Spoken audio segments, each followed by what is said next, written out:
Well, I guess we're live, but we're not actually at the top of the show, just a couple of minutes away. So thanks for tuning in. I hope you enjoy it. My guest is queued up. We're going to have a fascinating chat, I'm sure. The reason I do this bit of intro is basically so people who turn up a minute or two before 5, you know, don't kind of wonder where we are. And if you're watching an archive version, then skip on a couple of minutes to the top of the show. In fact, about 90 seconds. So I'd better get organized. Okay.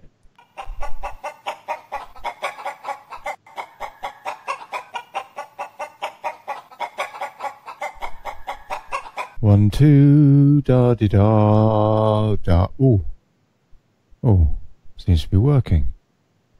Hello. Oh, look at that. Oh, okay. Oh, yeah. We'll be right with you. Hold on. Daily Brexit live at 5 Tuesdays and Thursdays. Daily Brexit coming up shortly. Live on Tuesdays and Thursdays at 5 p.m. Live at 5 Tuesdays and Thursdays. Daily Brexit, yes, coming up soon. Daily Brexit.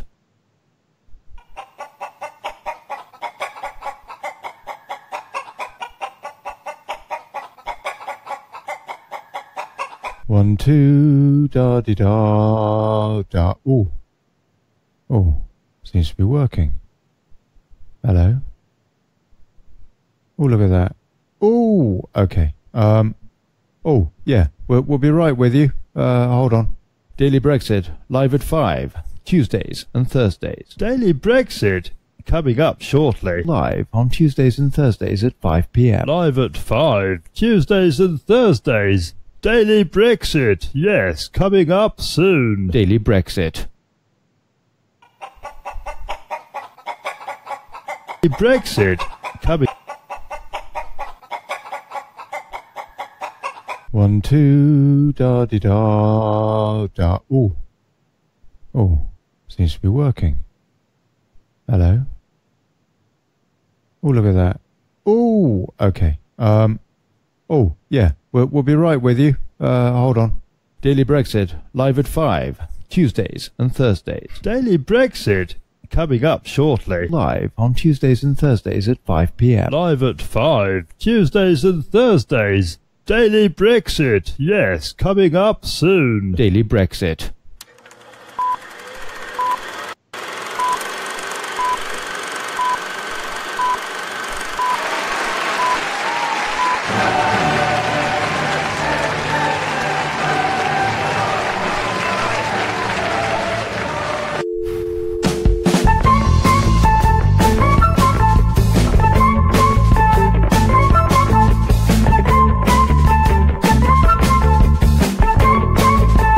Hey folks, and welcome to the Daily Brexit.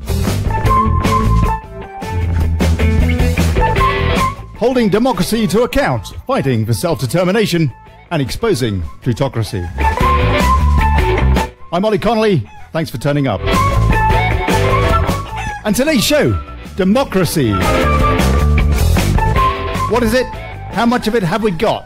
What are the alternatives? And how might we improve on the thing? I'm not getting my timing I'm not timing on full cylinders, I tell you what. Kipper Central's John Holland, retired systems analyst with the electoral registration system, no less, is here to draw straws with me. No.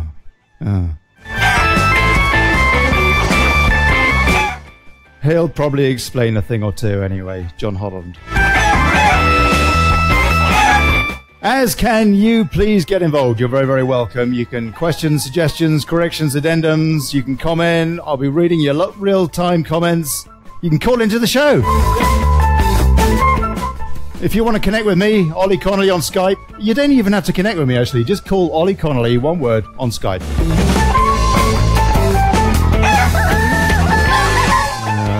Yeah. And you know what? I can't be bothered with the news section today, to be honest with you. I've got John Holland here, and maybe we will look at some news stories a little bit later in the show. But this is a pretty massive topic. I suspect we're going to be overrunning the hour as it is. You know, actually, as an aside, I think we can do that. I don't think we have to be quite so strict about time.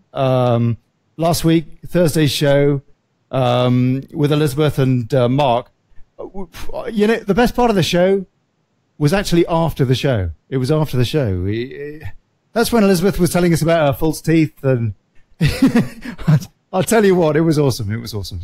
So anyway, we're going to just be a wee bit more chilled, I think, with the time format. I mean, hey, we're lucky. We're lucky with this medium for doing this kind of show that we can do that. So I think sometimes we maybe should take advantage a bit. John Holland, hi. Are you there, sir? Hello, yes, I'm here. Hey, John, how are you, man? Not so bad, yourself? Yeah, good. Well, we got there. I wasn't entirely sure how I was going to get this thing on the air today, but it seems to work out every time so far. And that's not you though. That is not you. I'm trying to show you now. How are you? You've got your Jack Russell with you, haven't you? Just behind me there. Yeah, she's not been very well today, so. There he is. Okay, we've got you on the screen now. We can all see what you look like. Pretty handsome bloke, actually. John, you are a retired systems analyst with the electoral registration system, as I understand it. And not only that, but I know you write for Kipper Central and some very, very compelling stuff, some very logical stuff as well. And you very kindly prepared a bit of an idea of what democracy is for this show and wrote about it on kippercentral.com. Can you give us a bit of an understanding of your personal take on what it means? What's your experience, both in terms of your work and your personal experience? What is, if you like, your stakehold in this topic, if you would? Okay, well, first to get one thing clear, I was an analyst, but not just for electoral registration. Electoral registration is a tiny part of what I did, and it is only in the form of supporting the systems that support electoral registration. However, when it comes to democracy, I think everyone expects something's going ding dong here. So, that's probably me. Oh, I'll tell you what. Actually, if you've got the volume up on your Facebook, turn it down on the post, because it could be that. But hey, not to worry. I'll close that down. Basically, I see democracy as a system of consent. So basically, we consent to be persuaded by argument, debate, and reason. Now, if we don't consent, then democracy falls down.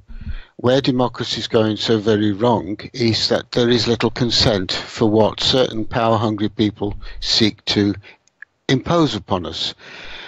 For example, the European Union.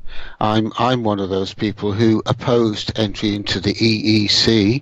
I voted to come out of the EEC, and I've now voted to leave the EU. Okay. A lot of people disagree, though. And a lot of people are saying that we should have a second referendum, including people in some sort of power, which is quite incredible. If democracy somehow represents the people, how can that be the case that a minority, 48 to 52, whatever it was, is now somehow looking to usurp democracy? I guess we have a democratic system in that we allow people to give that opinion, though. What's your take on, for example, the kind of things that Vince Cable is saying? Well, democracy only works to a limited extent. There is no such thing as true democracy. There can't be. It just doesn't work. What we have is a compromise. And there are various systems of democracy. The system we use here, first past the post, delivers a form of neo-democracy. When it comes to... Hello? Oh, hold on, Mark. Just one sec. Sorry, John. We've had Mark Childs call in with a question. Mark, just bear with us. Just bear with us one sec, John.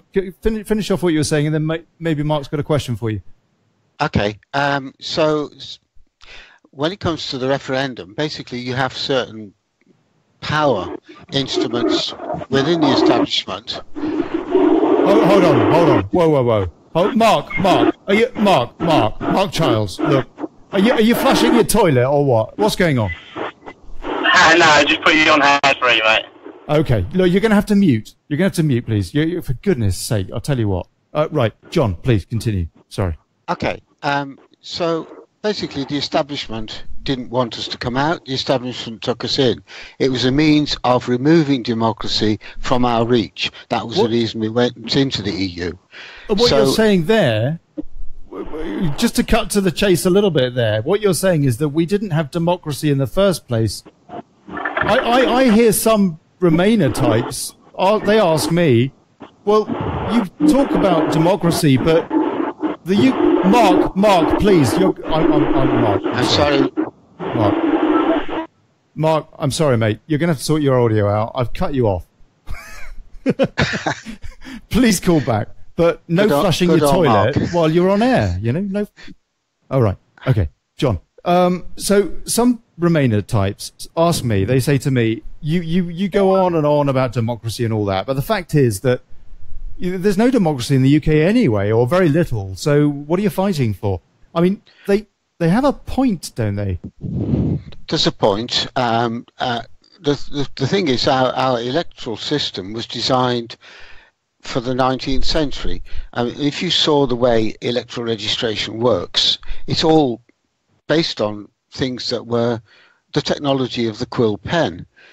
There's a fascinating process of balancing votes and the like, which goes on around an election. But it's based on the idea that there would only be two contestants. So there are two parties, and there are candidates from each of the two parties. As soon as you have a third party, it tends to break down. Now, you could modify first past the post, and you could make it more representative. And one of the things I propose, and one of the UKIP candidates is putting forward something similar, is that you have a proportionate system of representation rather than proportional, so that each member of parliament has a number of votes depending on the size of their constituency. You say that what we have at the moment is a proportional system. No, it's not. What we have at the present time is first past the post. Right. I'm saying it could be modified to have a degree of proportionality added to it. Okay. Now, you don't advocate PR per se, though, do you? Personally, not, because in the forms, all the forms that have so far been made available to us, it simply doesn't work. Basically, the list system means that political parties... Can you give us an example? It's actually PR that keeps getting Angela Merkel voted in Germany, isn't it? It also got a certain man who elected in Germany who tried to conquer the world. Was that PR? Yes. Really? I didn't know that. Yeah. So you have a different take, don't you? You have a kind of an alternative idea on how we could improve on the concept of PR. Well, there's a lot of things you could do. What I've thrown into the arena is a number of talking points. So, for example, I would say that this is a possibility, that's a possibility. We could, for example, divide into two the way we elect the House of Commons. So, for example, you could have half the House elected on first past the post and half elected by PR. Now, that would give a fairer level of representation, but you'd have to reduce the number of constituencies to about 300. Well, that's reasonable. What we have a problem with, though, is the constituencies themselves as they are at present designed, because they have been imposed against the will of the people that live in those communities. So, what do you mean, the boundaries? The boundaries. Now, the Boundaries Commission, everyone talks about the Boundaries Commission as being independent. It's nothing of the sort. The Boundaries Commission is appointed by government. It's paid for by government. It reports to government. And it's MPs who actually implement what it recommends. It can only recommend. And if the MPs don't like it, they won't pass it. So the idea that the Boundaries Commission and its deliberations are independent is farcical. I mean, it's risible. Right. Now, if, for example, if, for example, you were to say that MPs, let's say you have a community of 100,000 voters, and next door you have 150,000 electors in the next constituency. If you said, well, each MP will get one vote for every 5,000 people in the constituency, the first one gets 20, the second one gets 30 votes in the Commons. Now, that means that you don't actually have to even out the constituencies at all. You simply, and this would remove the need for the Boundaries Commission almost entirely. What would happen, there would be competition for the bigger constituencies, obviously, career politicians being what they are. Yeah, but there's a whole... all the safe seats, you mean, really? Yeah. Oh, well, safe seats. I mean... But larger seats too, sure. Well, safe seats arise from the fact that they've gerrymandered the boundaries, and this has been going on certainly since the 60s. And the antics that we saw, where you had local government reorganisation, you had redrawing of borough boundaries, ward boundaries, and constituency boundaries. Now, what exactly does gerrymandering mean? It means frigging the boundaries. Basically. Okay, right. So it's as simple as that. So basically, they contrive to direct the result. So however you vote, it doesn't matter because the result is a foregone conclusion. This is kind of what they expected with the referendum, wasn't it? Because they thought that gerrymandered the demographic sufficiently to get more Remainers than Brexiteers, and that proved not to be the case.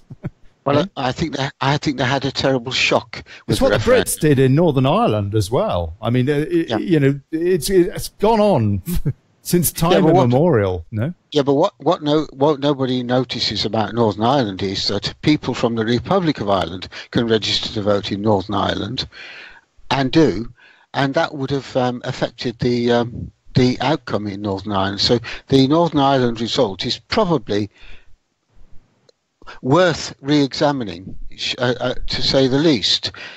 We don't know who was voting in that election. I know they have IDs in Northern Ireland, but it is a fact that anyone who's Irish is entitled to British citizenship, and anyone living in Northern Ireland is entitled to Irish citizenship. So, okay, John, I'm going to come back to you. Back to this. Back to how we can improve on our system. I'm going to come back to that. But I'll be honest with you. I'm a bear of small brain, and a lot of that I'm trying to get it to sink in. I'm going to have to ask you in a different way before I can understand it, frankly. Sure. Okay. So I'm going to go back to some basics with you now, and then come back to that. I think is another way to approach it. I want to say, Mark Childs, please try again. Yeah, I do apologise for having cut you off. I really am. But I had to, because your volume was dreadful. And so call in now, or call in when you can, and you can ask your question or make your point. And I hope you do. I hope you do, and I hope you weren't upset because I cut you off. Right, John. Okay, so let's get back to brass tacks. What is democracy? Well, as I said, I mean, strictly speaking, as I've pointed out in my article, it's based on a Greek thing, which means basically government by the people. Right. And it's as simple as that. How did they choose who would be selected? It wasn't absolutely everyone, was it? What, the Greeks? Yeah. Well, I'm no expert on what the Greeks did. I'm just talking about the etymology of the word. Okay, basically, but bottom line, though, is that they chose people that were respected amongst their peers, but a very, very wide batch of people, and they picked straws. So they wouldn't basically choose, you know, somebody who, frankly, wasn't up to the job, who was, you know, living rough and whatever, just not up to, well, that's not fair, but just not up to the job. You know, somebody who was in the pub all the time or whatever. So they presumably they chose out of, like, I don't know, if you like, doctors and teachers and people that, you know, had something that they were doing. And then they took those folks and they chose straws, but they only gave them a fixed term limit. And so basically no cronyism or corruption could it wouldn't be so easy to get away with it over a longer period of time. Is that basically the concept that Plato and Co. endorsed? I have no idea. That's Right. way outside my realm. Okay, fair enough. And what I'm more concerned with is the here and now. Well, when we talk about democracy, I mean, strictly speaking, I thought that's what it meant. And what we have, you tell me, it seems to me that it's actually more akin to fascism. What we have is a bunch of people in a variety of groups who lust after power. Now, the purpose of democracy is to obtain consent for actions by the whole of the people. Now, you can do that one of several ways. I mean, for example, in a partnership, for example, or a marriage, there cannot be a democracy because there are two people. You can't ever have a majority. No, that's right. Yeah. But ideally in a democracy, you persuade everybody to agree that this is the right course of action. Now, that's not often going to happen, but it's the ideal. The point is, what we do is we consent to be persuaded. And the Yes. people who are elected are people who wish to serve the wishes of the electorate. Public servants. Well, they are. They're Now, supposed to be. it's supposed That's to what be. we're It's been told that turned they around. are when we're But it's at been school. turned around. And what happens is you have people who are power crazy, they're control freaks, and they are determined to impose their will on us, and they will use any and every form of deception in order to achieve a position where they can do exactly that. Are you Now- talking about sociopaths effectively? Because these are the kind of folks that can do very well in this environment, in this democratic environment. Sociopaths can do very, very well, presumably, because they have no empathy at all. You might think that. I could not possibly comment. It's a worry, though, eh? It's a worry. It's an aside, yeah. This is a bit of an aside, but that is something that concerns me. Yeah, I mean, another definition I've heard is narcissistic personality disorder. Yeah. Is that I mean, Tony Blair again? Sorry, go on. I couldn't possibly comment. No, but the point is, there are some very unpleasant people, and there are some very decent people in politics. Yeah. It is a mixed bag, but Sure. what tends to happen is the bullies, as they do in the school playground, tend for a while to come out on top. Eventually, they come a cropper, but it takes time. Now, you mentioned Tony Blair. I went through a period of thinking that he had a deal that was worth listening to. I think most of us did. It turned out that he really didn't understand the philosophy he was putting forward himself, it seems to me. And that's where it went wrong, because he hadn't actually learned the nuts and bolts of what he was trying to implement. It was just actually words. You have He a lot lied. He lied, Tony Blair. I mean, Well, I think my lawyers probably aren't as strong as yours, but well, okay, so- fair enough. Okay, that is okay. Yeah, maybe that's a bit strong, but Yeah. people on the Home Office, Foreign Office, diplomatic UK team around at that time have said to Chilcot, to the inquiry, it was they had nothing. They had no weapons of mass destruction. It was a complete fallacy. Maybe they didn't use quite the word fallacy, but near as damn it. So okay, yeah, maybe my lawyers, my lawyers, but it's pretty commonly accepted that he took it beyond. How can we allow? This is no democracy that we have remotely. If we can allow our own prime minister to hoodwink us into a war, which ends in the results in what, 500,000 Iraqi deaths and British forces and God knows what ramifications off the back of it. I mean, you name it. Well, the problem And you've then got, we make him the Middle East envoy, the peace envoy. It's taking the peace envoy. that was a joke. Sorry, yeah. Yeah. The problem is, especially international politics, politicians tend to end up with a situation already in place that they would prefer never to deal with. And to some extent, I think you can understand it going a bit pear-shaped when they do that. My personal thing... Okay, you're giving him the benefit of the doubt for the sake of this argument, no? No, not at all. What I'm doing is I'm describing, because I'm talking about democracy and the way things work. You're talking about the specifics of a particular individual. Yeah, what I'm trying to do is say, what tends to happen, and it's true in that case that the situation was there first, and it was a legacy of a mistake made by the President Bush Senior, who failed to complete the first action in the Middle East. Storm. Yeah, so I mean, you can wrangle about those issues. The main point is we don't have any mechanism for saying to a prime minister, stop.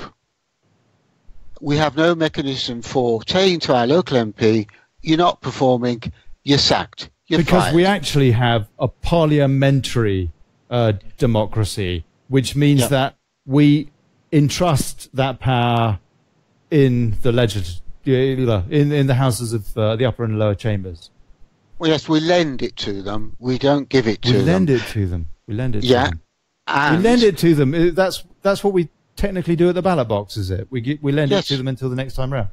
We lend it to them at the ballot box. Now, it doesn't feel like that. It feels like they take it and they run with it. Well, that's exactly what they do. I mean, let's face it. If you go to the bank and borrow money, if you can get away with not paying it back, you would.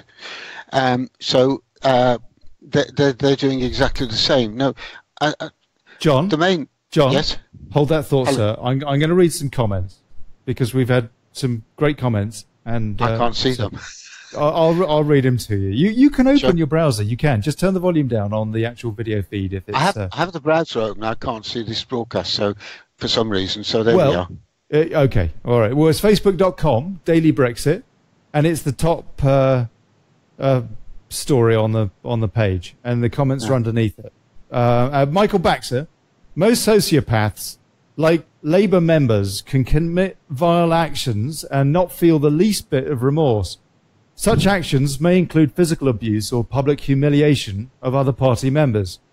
If the person is a true sociopath, then he or she will feel no remorse about hurting others, lying, manipulating people, or just generally acting in an unacceptable way. Do the Conservative come under this umbrella? ? Dave Sarsfield: democracy is delivering on the will of the people. We voted to leave. We voted to be outside the single market and the customs union. We voted for control of our borders. Chris Ford: Blair was drunk on power, with sights on enriching himself, and any doubt about going into Iraq went by the wayside. And we've got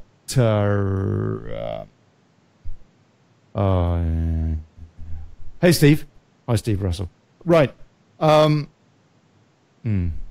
Well, I mean, okay, we don't have democracy, do we, John? What have we got? We have an approximation. Okay. Explain that again to me. What do we have? Because it seems to me that we just have a plutocracy that we're involved in, like as debt slaves, and that's it. Basically, everything else, nationality and all the rest of it, is all gone out the window. And that's what the fight for Brexit, for me, is largely about, is self-determination and all that, is to try and pull some of that power back. But people do say to me, though, they say, look, you reckon you love the idea, the concept of democracy, you've got it in the UK anyway. And then you've got the House of Lords, can play games and all the rest of it. You need to do so much. And I say, my riposte to that is, yeah, you're right. The EU is anti-democratic because the MEPs, essentially, they do not get to cast their own legislation, to introduce their own ideas. They're rubber stamping. That, to me, is the anti-democratic kind of, the observation on the EU. In the UK, it's not quite as bad as that. So at least we've got something better. But also, it's easier, it seems to me, this is my question to you, I guess, John. It's easier, it seems to me, to make a change that is worthwhile, to improve democracy, if it's closer to home, more accountable, no? Exactly. I mean, I voted to get out. I voted to get out once before, and I opposed entry into the EU because I knew what was going to happen. I knew what it was all about, and I think most people ought to have known what it was about. Can I correct you on something? As my understanding is that a plutocracy is where everyone has a say on every issue, and we certainly don't have that. What we do have is a compromise. That sounds like a and challenge. Sorry, Carry on. it could be a much better compromise with a bit of modification. Now, UKIP policy, for example, is that we should have referendums when enough people are able to basically petition for one. I think that's a really first-rate idea. I think the referendum we just had proved that voters can actually influence events. It proved that people will turn out to vote when they think their vote will count. Now, they were very poorly informed, though, John, about the truth of the EU, for example, on either side. Well, I don't agree. I think there was certainly massive deception on the behalf of the official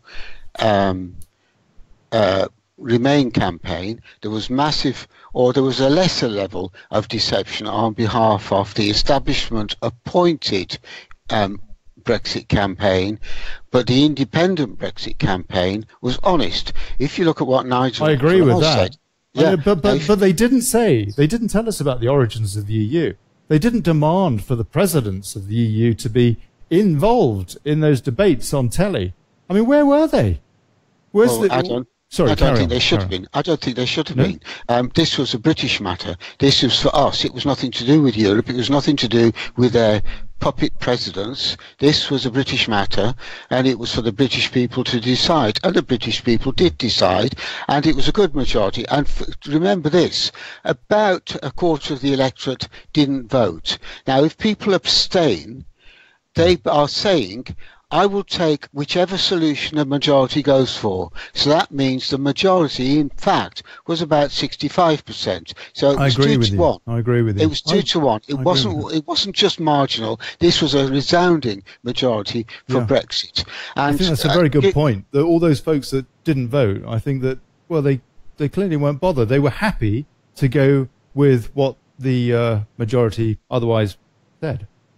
Well, they were happy, or they were lazy, which I think is the truth, or they felt they were not sufficiently well informed to make a decision.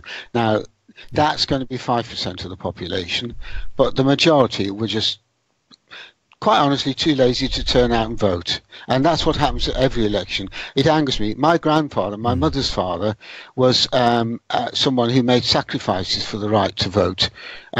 So your father was at the Somme, wasn't he? My father was at the Somme, yes. My mother was in the Second World War. So my father was in the first, my mother was in the second. I lost cousins in the Second World War. I lost uncles and great-uncles in the First World War. I think most of us can say something the same. But I mean, to have put those, I mean, it's an insult to the history of those people for us then to surrender our home rule, basically to the people that we beat in the war. The fact that other European countries are content to lie down in the path of that power is their business, and they will rue the day. I'm certain that a major crisis is about to come upon us within the EU, and I just hope we're out of it in time to avoid what's going to happen. But the issue of democracy is, it's not going to be reformed unless and until government feels they are under threat by a third party. And during the Brexit campaign, that's how they felt. That this election was called to see off UKIP. And to an extent they managed to do it. But UKIP has regrouped. Since the election, support for UKIP has tripled. And it's not getting widely reported, but we're back up to about 6%. It will increase. During the course of the election campaign, a lot of people were campaigning on UKIP forums for us all to vote Conservative. John? Yeah? How I think it's fair to accept that if it wasn't for UKIP, we wouldn't have had a referendum. How was it possible in our political system, whatever you label it as, well, parliamentary democracy, I suppose, is the official label. How was it possible for UKIP, with 0 MPs, to create the opportunity for a referendum? How was that actually? I mean, that's an amazing thing, isn't it? Without some kind of proportional representational system in place, it was a remarkable. I have to say, it seems to me that Farage really pretty much single-handedly has done more for democracy in the UK than anybody else in my lifetime. I don't think there's anybody else who even comes close. Absolutely. Are these reasonable comments? They are reasonable comments, no? Yes, absolutely. It's a bit of a freak situation, though, isn't it? Go on. It really. Shows what? Shows what? Not really. Yeah. This shows the other driving force in politics, and that is paranoia. And the Conservatives were terrified that we were going to wipe them out. And the more I remember that. Yeah. Yeah. They were. Yeah. And Labour. Anyone who's been involved in politics for any time will know that politicians are always terrified they're going to lose. However strong their margin is, they fear being rejected by the electorate, and occasionally it happens. And it comes back to this kind of narcissistic tendency, maybe, that you mentioned a little bit as well. Although, I suppose so. Well, power, really. But carry on. But at the end of the day, if we are to have a true democracy in this country, we need reform. And if we're going to get that reform, the existing old guard, the old order parties need to fear that a new party is going to push them out. So it is essential for democracy's sake that, for example, UKIP and perhaps another party as well are seen to be in the ascendant, because if they are, the old order will do as we say. As it is, Conservative government is basically adopting most of UKIP's policies put forward at the last election. And they weren't in their manifesto, but they're progressively doing it. Okay. Which really brings us back to the kind of system, how better we might be able to improve the system in my eyes. I mean, there are two things here. There's the reality of what we've got, and we should talk more about that and I should ask you, what are the chances of the system that we've got delivering Brexit? Let me ask you that right now. What do you think of that? There's absolutely no question that Brexit will be delivered. Theresa May has to deliver Brexit. She's pinned her political reputation on it, so she will deliver it. Remember the paranoia. She's a politician, and she's afraid of losing. She's afraid of defeat. She's afraid of being put down, so she will deliver it. Anyone who says otherwise is really not taking into account human nature. Now, I think David Davis is actually a first-rate negotiator, and having well, John, yeah, is she more afraid of the voter than she is of? Let me read you something. Let me read you a definition here. Sure. Plutocracy: government by the wealthy, a state ruled by the wealthy, a group that exercises power on account of its wealth, and it's from the Greek plutos, wealth plus I don't know, whatever. Okay. Now, that's okay. I stand corrected. No. Wait. Look, I'm learning loads from you here. Is she more scared of the voter, or is she more scared of the wealthy? At the moment, I think she's scared of every shadow that moves. She's scared of her own party. She's scared of the voters. She's scared of the banks. She's scared of big business. So you think she's a little bit like a rabbit in the headlights? I wouldn't like to say that. Putting words into your mouth. I wouldn't like to say that. I think she has a record of being fairly balanced. So, yes, she would. I mean, it's quite clear that she was unsettled by the result. Yes. And she's had to regroup. Which she has done pretty well, actually, so far, it seems to me, in fairness. I'll give her credit, because I'm not a Tory and I'm unlikely ever to be one. I'll give her credit that she's doing the best she possibly could under the circumstances. Now, she got the election campaign horribly wrong, putting forward things like the dementia tax, and okay, it's not a tax, but in effect it ended up being a tax. Putting forward things like that was guaranteed to cause a massive drop in the support for the Tory party. She was attacking her own supporters. However, that might have been what she wanted, but it just went further than she thought. Debbie Shaw has left a message. I hear she's going to have another election in March and handing it to Corbyn. How do you account? Did you ever see as disastrous a manifesto launch as was that of the Tories during this campaign just gone, John? Alec Douglas Hume rings a bell. Oh, okay. That was Suez. No, yeah. When it comes to economics, I use matchsticks, he said. Oh, really? I was there. Okay. I was there at the time. So, Go on, sir. Okay. Yeah, it's not without precedent. And then think of Edward Heath. I mean, he was a bombastic, arrogant fool. Let me ask you a different thing then. Okay, fair enough. Let me ask you a different thing. It seemed to me, off the back of what happened and the way that she gained power, had one thing to do, and that was to deliver Brexit. Why was there, what, apart from maybe one or two, hopefully improvements in social change, why would that manifesto have covered anything other than Brexit-related matters? Should this not have been almost exclusively a Brexit government? Well, here I think you are getting close to what was the real pressure on Theresa May at the election, and I think that was Philip Hammond. Basically, who she didn't mention at all during the election, as though she possibly wanted to get rid of him. But he was there. Yeah. I've lost my picture. You have, okay. Yeah. I'll tell you what. That's Mark Child's fault again. I'll have to explain it another time. But he's a very good-looking bloke. I'll find his picture. Carry on. Sorry, carry on. Yeah. I'm just disappeared. Okay.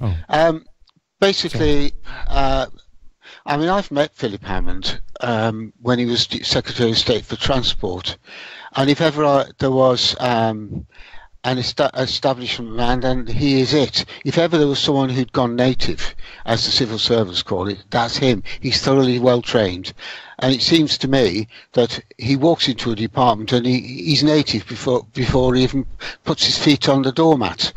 So basically, he's doing what the Treasury tells him. The Treasury was bitterly opposed to Brexit, and they're driving the Chancellor of the Exchequer. And he basically, I would suspect, said to Theresa May, "You've got to put this in, or I'll resign and cause a scene. I'll stamp my feet, I'll scream and I'll scream." And so I think that is the driving force. Frankly, that was in Just William, wasn't it? That was Just William's sister. I'm sure it was. I'll scream, and I'll scream, and I'll scream, and I'll scream. Well, I can't remember her name. Sorry, carry on, John. Carry on. That was a great show. Anyway. But if I were Theresa May, I would have sacked him at the election for that reason, and I would have put in a new chancellor. But she couldn't, though, could she? Because she was too weakened, I suppose. Well, she could have done. But the problem is then you have this business of, is it better to have him inside the tent pissing out or outside the tent pissing in? But he's got a fairly safe seat, hasn't he? He could have been promoted upstairs. Okay. They could have had a by-election. Relating to that, there are something like, my facts are hazy, but about 20 committees, government committees that are somehow related to Brexit, or they've got links to Brexit. And as I understand it, only 5 of the chairmen of those 20 committees are Brexiteers. And then we look at the cabinet, and it's a similar sort of a ratio in terms of Brexiteer to Remainer. Again, where's the democracy? Well, I mean, that is the system as it works. To be honest, is it really true to democracy, though? It's the Prime Minister's privilege, for example, or Parliament's privilege, but is it being true to that referendum at all? Well, at the end of the day, this comes back to my point about consent. Those people have said that they consent to the decision of the electorate. That being the case, unless you change the system entirely, you've got to take them at their word. I've spent a number of years in local government, and one of the things that was said to me quite early on was the best people to work for in local government are Conservative councils, because they don't know all the tricks. When Labour councillors get in, they know all the tricks, and they're determined to stop you. What sort of tricks? Negotiating tactics and things, when you negotiate for pay and stuff. Why? Because they're better when it comes to union issues. Labour politicians think they know all the dodges, and Conservatives, well, they know very little about government, don't they? They seem to do pretty well in South Thanet. That's not local government, though. That wasn't. You're talking about local government. Local government, yeah. Now that was an election. Now, again, they cheated, didn't they? And it's been proved they cheated. There should have been a re-election in there, or they should have simply said, right, this candidate's disqualified, take the next on the list, and that would have been Nigel Farage. What a mess! I went down and canvassed in South Thanet, and you would not believe the level of intimidation that was going on in that constituency. Really? The threats, people's windows were being caved in. Who by? Well, I could not possibly comment, but we know which parties were involved, and they weren't UKIP. Really? Yeah. But I had. So if you like, the status quo parties were really. We had people saying to us on the doorstep, "We're afraid to put a poster up." Really? Yes, and that's in this country, which is supposed to be a democratic country. Now, democracy works by consent. That's a pretty big statement. That's a pretty big statement. That's a pretty big statement from John just now. People in South Thanet saying that, telling the UKIP guys on the doorstep, we'd put up a poster, but we might do, but we won't because we feel threatened.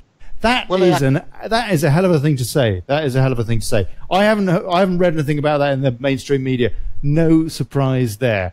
But that's pretty mad, John. Let me read some more comments. Just so, so we've got Matthew Atwood. Tell us who they are. Matthew, who? Tell us who are. Dave Sarsfield. She's scared of the rise of the hard left, who have, through our biased liberal education system and media, have been brainwashed now for decades. Yeah, I totally agree. Totally agree. Christopher Michael Baxter, from experience, John is telling the truth. I think Christopher is referring to your experience on the doorstep. Chris Ford, do you mean paid agitators, John? Paid agitators. Now, we hear about this with the likes of Soros in the States, don't we, who funds Black Lives Matter, which is just an incredibly divisive group, it seems to me. I mean, all lives matter, I would have thought. But Soros apparently thinks it's cool to divide and rule. And so we do hear about this sort of page agitation. And we wonder what was the deal outside the G20 as well with some of the, again, I don't know, but there does seem to be a lot of that. That is an interesting issue, isn't it? Because it is affecting democracy, as indeed the point that Dave Sarsfield said about the rise of the hard left through our education system and the media. These are outside factors, if you like, that are absolutely, totally affecting democracy. Please do. Can I come back on the intimidation thing? Now, during the course of the previous general election, and through the Brexit campaign, there were meetings held in central London, and we had to face, the entrance was guarded by a ring of armed police to the hall where we had the meeting. On the other side of the road, there was a huge crowd with megaphones blasting in our ears. I saw elderly people being intimidated and threatened as they went into that hall. And it took some courage to walk up to a ring of armed police just to get in. And that is the atmosphere in which we were fighting against the establishment parties. And I would say that the police were extremely helpful and extremely friendly, but it doesn't alter the fact that you're walking up to a man who's got a brain gun or whatever it is, to get into a political meeting. That's unprecedented. Now, this sort of thing happened in Germany in the 30s. Right. But these people were very clearly orchestrated and organised, and I would suspect also paid. I see Mark's there waiting. I see Mark's in waiting. Well, I'll tell you, let's try and pull him on. I was going to say something, and it's gone. Yeah, well, I'm sure it'll come back. I'm sure it'll come back. It's called a senior moment. That was it. Talk about synchronicity. Yes. Yeah. So another take on this ageism that we've seen, we addressed on Friday night when I got hopelessly drunk on this show. It was a Billy Bonus edition, yeah. So there was an excuse. Friday night edition. Not doing that on the regular show. We were talking about the BBC, and one of the things that I raised as a question was the disparity between the attention to the youth vote and the kind of policies that were of interest to them, and that of the senior citizen, our elders. And the point I specifically was getting at through this complete, I've explained it very badly. The thing I really wanted to ask you about was, what did you think of the fact that the kids get to have their own debate on BBC TV, prime time and all that, and the senior citizens don't? It's wrong. It's wrong. It's absolutely wrong. What is that?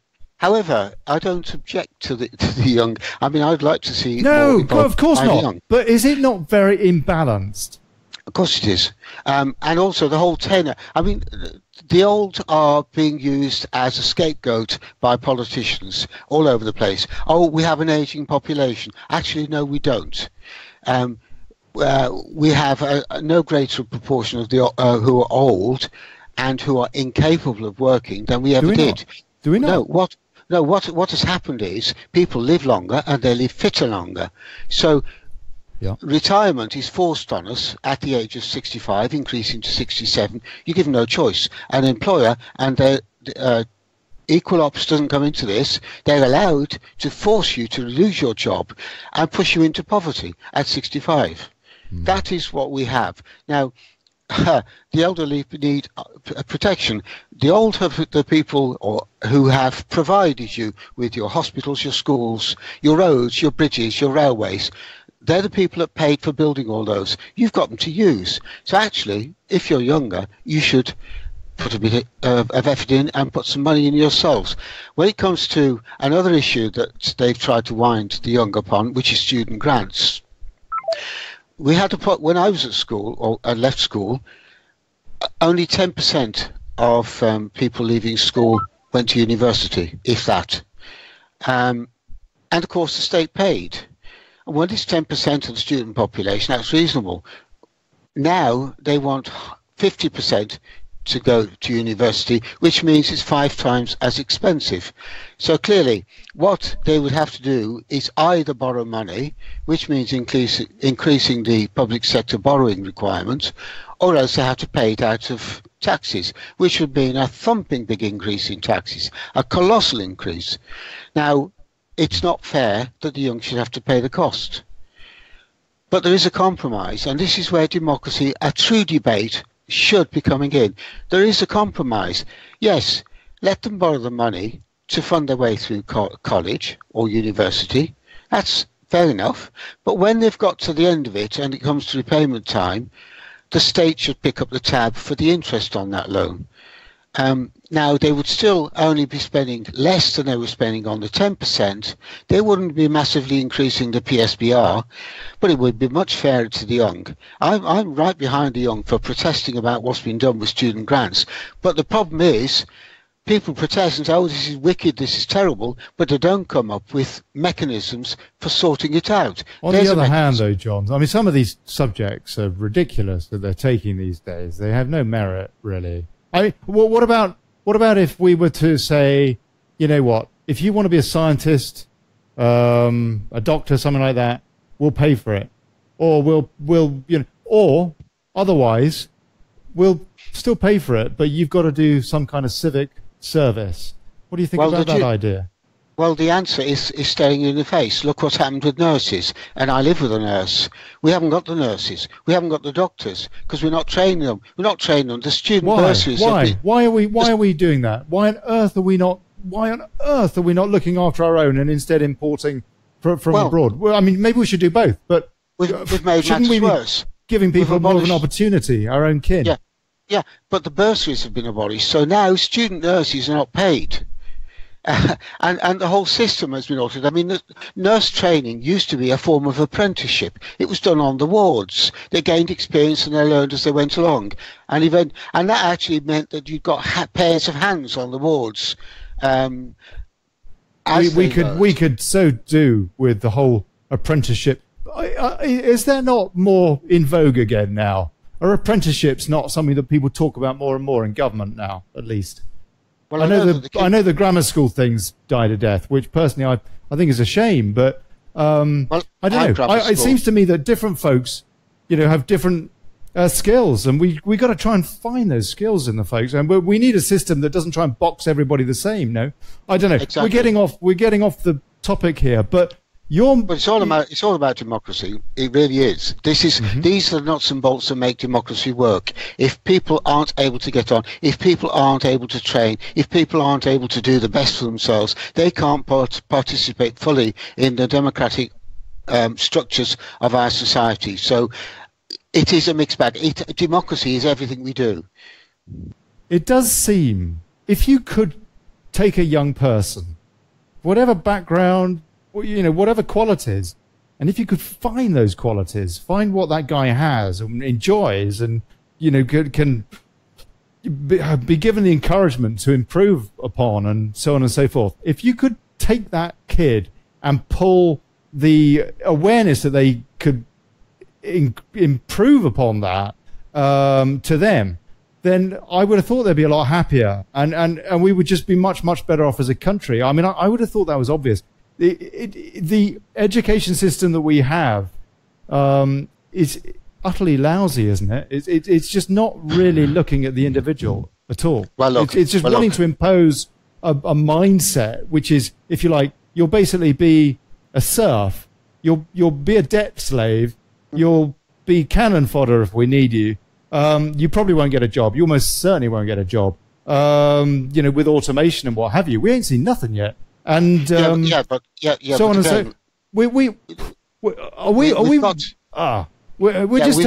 to be turning people into the kind of folks that go to Glastonbury and think that the leader of the opposition party is a rock star, and he is not. He's a politician. Well, let me tell you my experience. I mean, I was brought up in the austerity years that followed the Second World War in the 50s. There wasn't a lot of money about. There wasn't a lot of money, and we were poor. There wasn't a lot of food about either. Well, that's right. I mean, the line I heard most often from my mother was, "We can't afford it." And by the time I was 15, I was working nights in a warehouse to fund my own way through school. When I left school, I also carried on working at nights while doing my full-time job, and I learned the ropes.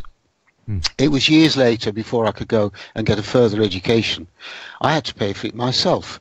So I'm in no different a position to the present-day students.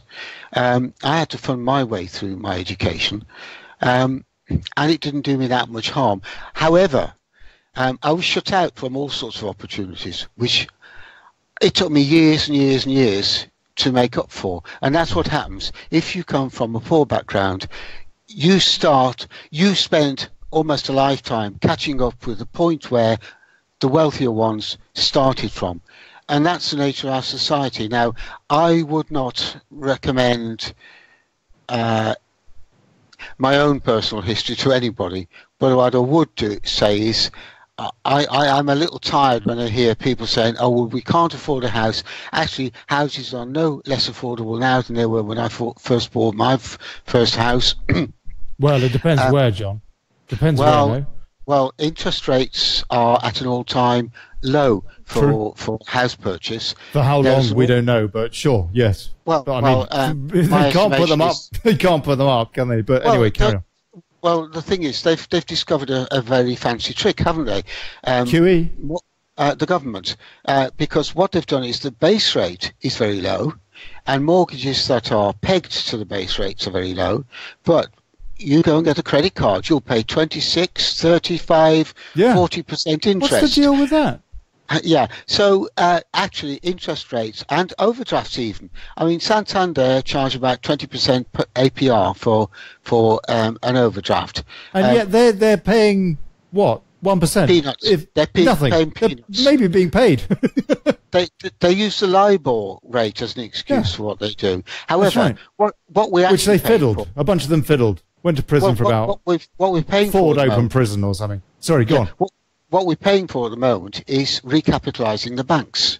It's just being kept under wraps. And as long as that's going on, interest rates are going to stay where they are because the government doesn't pay it. But government borrowing is only paying 0.25%. Our borrowing is paying maybe 20% or 30%. And some people are paying 3,000% for borrowing. So, I mean, there's a scandal, usually, if ever there was, but it's allowed under our present laws. Okay, let me ask you the specific question then. How democratic is our financial system? We're really talking nationally here, but we're talking internationally as well. It's not. The thing that moved us more towards a democratic... Go on, yeah. The thing that moved us more towards a democratic process was the development of the building societies. And they're, as I've said in my article, they are more responsible for our democracy than any other single thing, because people grouped together were able to buy houses one at a time until they all had houses. And they were all crushed. They were all crushed by the banks. Well, they weren't crushed by the banks, no. They were crushed by the Thatcher government, and there was a campaign going on in the background by some crank who said, oh, we should be able to get ownership of these things. Well, they belong to the people who've been investing in them for the past 200 years. They didn't. Why were they actually better than the banks, though? Just because they were set up by the investors themselves? Because they charged a darn sight less for lending, and they were experts in housing, whereas the banks aren't. So as soon as the building societies lost their strength in the market, the banks started to play up and they ramped up interest rates. It's as simple as that. The reason the building societies were born was because of the power of the banks. How is it? I don't understand. How is it that the banks get to be able to charge 20 odd whatever percent APR when... Well, who's to stop them? There's no law to stop them. Okay, so we're sold this low interest rate, but again, it's just a lie. It's not true. The actual interest rate is whatever the average is that people are paying, really. That's right. That's right. So interest rates are at an all-time high, not an all-time low. It's a lie, and it's a lie perpetrated by the establishment to keep us, the serfs, down, as you like. So this really does, if you like, come back to my concern that the Prime Minister of the day, whoever it happens to be, is actually a puppet to plutocracy, to these people that also seem to dictate to the EU. And you're talking like my socialist friends. You're talking like my socialist. You're talking like my socialist friends now. Well, I'm talking because they believe that actually capital is what rules, and capital does. Wealth is the biggest player in the decision-making process. It always has been. Now, that can be remedied to an extent if you move more and more towards a more democratic system of government. But you're fighting some multinational countries, companies, who do they answer to? They have shareholders. Well, that's millions of people, often, who just have a vote. Some of them don't even have a vote in the election of the board. That's all to say they have. Do you know about the setup, out of interest, John, with regards to the Bank of England and their relationship with the British people? What's the state on? For example, the Federal Reserve is a private bank, I just wondered if you knew the kind of relationship that we had with the Bank of England, because if so, I'll ask you about it. But if not, I'll save that for another time. All I know is that it's a state-owned bank. I don't think it's quite as simple as that, actually. If anybody can chip in about the relationship that the Bank of England has in this conversation with regards to democracy, I'll be interested to hear what you have to say. Go on. Yeah. It's worth actually noting. Mark, you're there. Mark Childs. Mark, the whole time. It's worth actually noting that banks around the world, apart from in 3 countries, are now controlled by the Rothschilds family or the Rothschilds group. That doesn't include the Bank of England, does it? Right. Well, the Bank of England on their website say they're very obtuse about it. How we are governed. Nationalised in 1946. The bank is a corporation wholly owned by the UK government. That means you and I. Yeah. It's not. I mean, nothing actually belongs to the government. That, of course, is completely wrong. Everything belongs to the people. The government are our board of directors who regulate what happens. The only countries that Rothschilds is not in is North Korea, Syria, and I do forget the third. But you have to ask yourself. Look at the. It was Gaddafi's Libya, wasn't it? I don't know what the deal is there now, but they had no central. Yeah, I know Libya's now gone. Yeah. I believe. Well, Christopher Baxter says, in almost all modern countries, the business of banking has assumed a special relationship to the government, for there has been a tendency to exercise an increasing degree of surveillance over essential businesses of all types, especially over those which occupied a predominant influence. Banking would not in any case have been exempt from this kind of supervision, but the supervision of banking is probably older than that which is exercised over most other kinds of business. Historically, it may be traced to the fact that in early modern times, the state had definitely assumed the function of issuing money, while when banking first began its modern development, the assumption that banknotes were money and that they were therefore to be controlled or regulated as a matter of state function or duty was likewise generally accepted. That kind of changed. With more recent times, however, specific business relationships between the government and banking institutions have come to be definitely accepted. Yeah, such relationships may be regarded as assuming the following principal forms. Oh, blimey, I'll tell you what. Christopher is about to go off on one. Look, yeah, I mean, for example, in the States, yes. So Federal Reserve is a private bank. It's a private bank. And it decides we're going to set X interest and we're going to charge the American people. But JFK actually wanted to change that, as I understand it. At the very least, he was talking about auditing the Fed just a few weeks before he died. But actually, a lot of the theory is that he really did want to change it and revert so that the Fed was nationalized, that it belonged to the and that it would be, they would get rid of the fiat currency and that it would be asset backed. Because at the moment, this is just paper, John, isn't it? I mean, we're getting off the subject here, but it's such an important point. It's very much on the subject now. When you understand that it does belong to the state, the bank, how then can the governor of the Bank of England be called independent? He works for the government. Yeah. So he's not independent. They pay him. The trustees, of the Bank of England, are they named? Mark, do you know the deal with that? They don't have trustees. They have a board of directors. Right. Okay. They have a board of directors, and as I understand it, they are all known. So I'm not sure what the deal is with the Bank of England. Go on. But what I do know really, I don't know, but what I know is where every country has had the stability and there's been an overthrow of government, the Rothschilds group has moved into that country and they've taken control of them banks.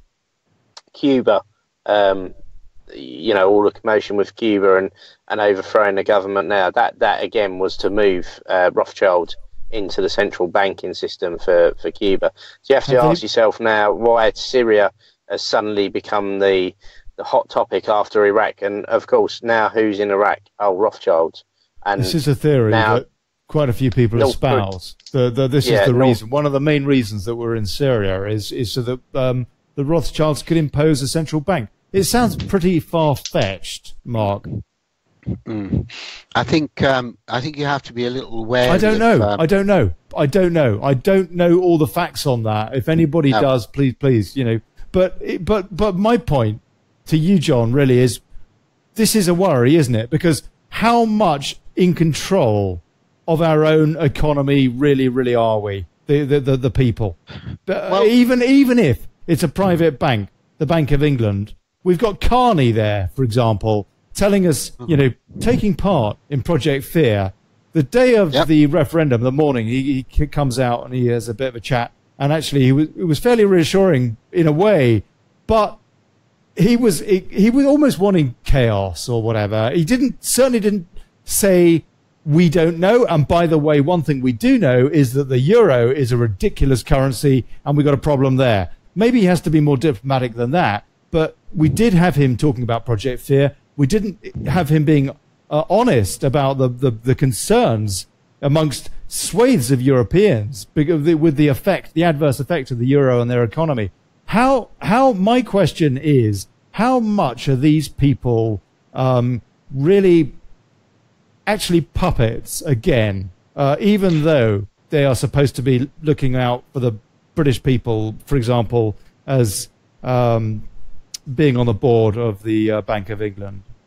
Well, let's go to the reason why we have our present form of democracy. We have democracy because the establishment feared the mob. And democracy of a kind was put in place in order that the mobs didn't continue to riot. Because riots were a regular feature of our country up until we moved towards democracy. Now, you might look at what's going on in the streets at the moment and think actually the mob are pretty active. The establishment do fear the mob. They know full well that when the chips are down, if they're up against millions of people, they can't win.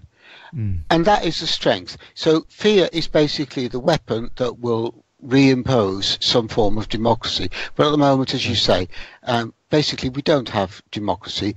Our rulers don't attempt to apply democracy. If they had any commitment whatsoever to democracy, they would have nominated 70 UKIP peers to the House of Lords, which would have been one way of at least redressing the imbalance in the recent elections. But did they? No, they didn't. They're not prepared to put forward a single UKIP peer. The only peers we've got are people who've jumped ship from other parties. So how many UKIP peers are there in that case, 3, out of interest? I think it's 3, isn't it? I didn't know that. Right. Yeah, there's the one who was a former leader of the party, whose name, excuse me, I just had a drink of water and it's repeating, who had he was leader of the party for a short while, but there's another couple I seem to have heard, but yes, at least we do have some voice in that place. But nothing like as representative of the vote. So, okay, John, coming back. Sorry, go on, carry on. Sorry. I was just wanting to correct you on another point. We did have 2 UKIP members of Parliament, but one of them was... but that was after? An imposter. Carswell. And Reckless. But that was afterwards. That was after that election that I was... But that was after the referendum. That was before the referendum. Oh, was it? Oh, you must excuse me. My timing was wrong. Okay. Sure. Still on the banks, though. I think so. The Bank of England, obviously, the Bank of England, as the name says. Why is the head of the Bank of England not a British or English person with all the wealth? Carney is Canadian. He used to work for Goldman Sachs, I think. He's Canadian of Irish descent. Right. Yes, probably. Right. The management of the Bank of England is organised by a court of directors who are appointed by the Queen on the recommendation of the Prime Minister and the Chancellor. So independent. So this is the same guy that wants to remain Hammond again, who's basically, but he didn't appoint Carney. That happened a while ago, didn't it? I mean, from the conversation I had with him, I would have said he was a Brexiteer before the actual race started. This just goes to show how native he becomes when he goes into a department. The Treasury was full of bromaniacs, and so that's an interesting theory, John. And Hammond moved to the Treasury and did what the Treasury told him to do. He doesn't have a thought in his head, it seems to me. He does as he's told by his department. As most, I mean, if you've watched, Yes Minister and Yes Prime Minister, Yes. From my experience of local government, that is absolutely true. Local government is different, and local government is more strictly run because it's got the civil service breathing down its neck. But the same techniques apply, the same blackmail and intimidation is used to force the will of the officers against the will of the elected representatives. This is the trouble. Go on, Mark. Sorry. This is the trouble, though, and that would always be there. So even if we decided to get a new parliamentary system and we actually got people elected that did serve the will of the people, how long would it be before they became corrupted? How long would it be before they did not serve the will of the people? Whatever system you have. And the biggest problem is the fact of not us just blaming the people that are supposed to serve us, but us blaming ourselves. Because how many chances do we have to give? The legislative process is a problem as well. So you're suggesting, for example, Mark, why don't we have fixed terms, for example? I don't know. What do you think about that? No, we just need to break apathy. Stop believing the lies that are being told to us. Stop giving people chances to prove themselves. If they're not proved themselves first time, they're not going to prove themselves second, third, fourth, fifth time. Do not elect them. Elect someone else that will represent you. Stop believing the lies of these parties and actually elect a party, elect MPs that serve the will of the people, that are out there in the communities every single day working for them communities, not just ones that show their face whenever it feels like it. I think we need more honesty in politics in the way people campaign too. So, for example, there's no point putting forward a proposal when you don't know how you would implement it. Actually putting things into practice is quite a difficult process. And unless you've thought it through, you can only offer to consider it. Unless you've actually carried out a feasibility study and costed the components and identified all the components that go into it, you simply can't make it as a promise. And that is done by politicians of all parties, including UKIP. There are proposals being put forward by some of the candidates at present which simply could not ever work. Now, and that's just within the party, on the way they want to run the party. So the key thing I would say to them is, if you don't know, if you can't say, I will do it by putting this brick here, this brick there, this brick there. If you can't do that, you can say, we would like to. John, but don't say we're going to do it. At the top of this conversation, I explained to you that I was trying to understand what you said about this compromise between what we have and PR. Yeah. I want to come back to that because I want to try again. So can you just explain what it is that you think, how that would work, your take on PR? But it's kind of like PR plus a little bit of what we have, no? Well, I'm not putting forward a single proposal because, once again, this is an issue that needs a great deal of thought. I'm putting forward one or two suggestions that might work. So, for example, you have proportion. Now, if you have, at present, we have 650 constituencies. Yeah. Now, let's say we had 300 constituencies. 600. And we elect, no, 300, half as many. And what we do is we go to the polls and we vote for our favourite candidate, and one of the candidates wins.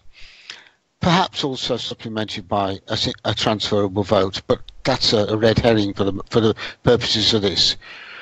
When that member of parliament goes to parliament, they have a number of votes to cast in votes in the House. So, for example, if you say one vote for every 5,000 electors who took part in the election, right?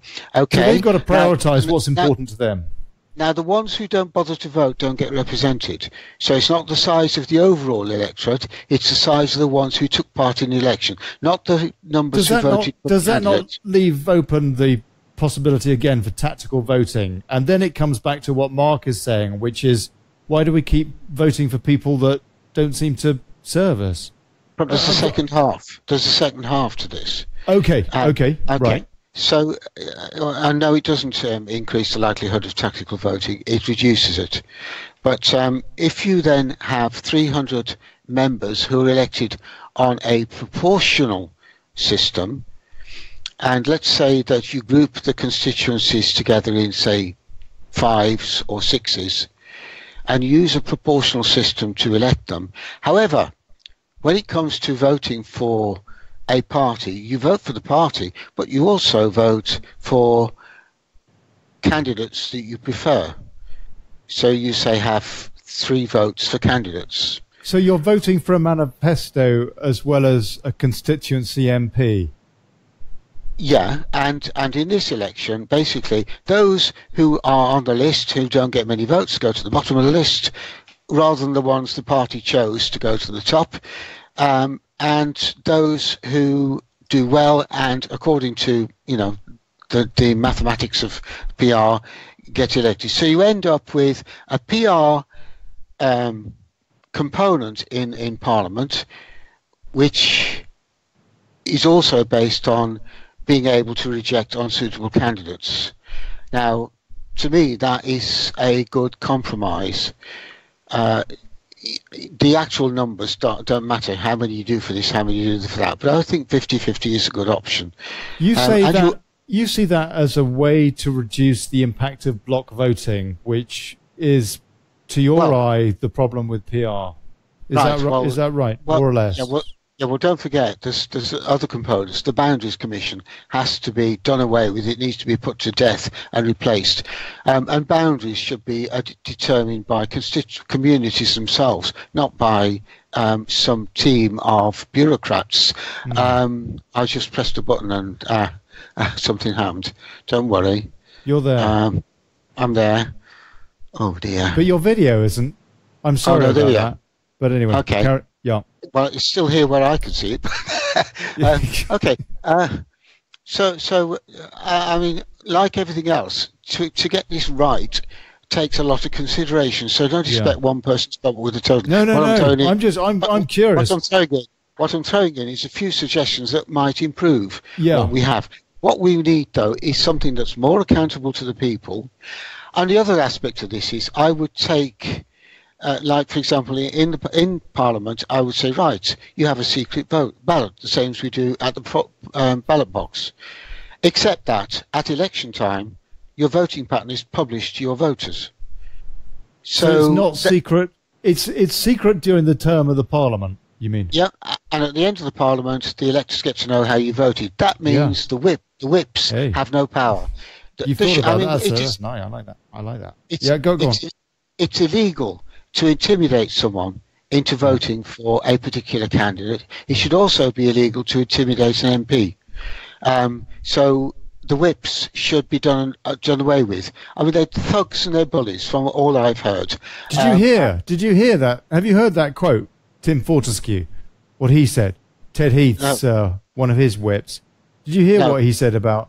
I'm going to play you this because just while we're on the subject, and seeing as this is a show about democracy and what have you as well.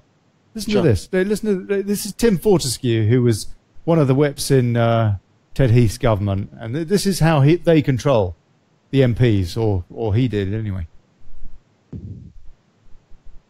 Oh, why is that not playing? I thought it was. Is it not playing? Doesn't seem to be playing. Nope. See if I can get. I've got nothing here. Hold on a sec. I'm going to see if I can get that to play. I'll tell you what.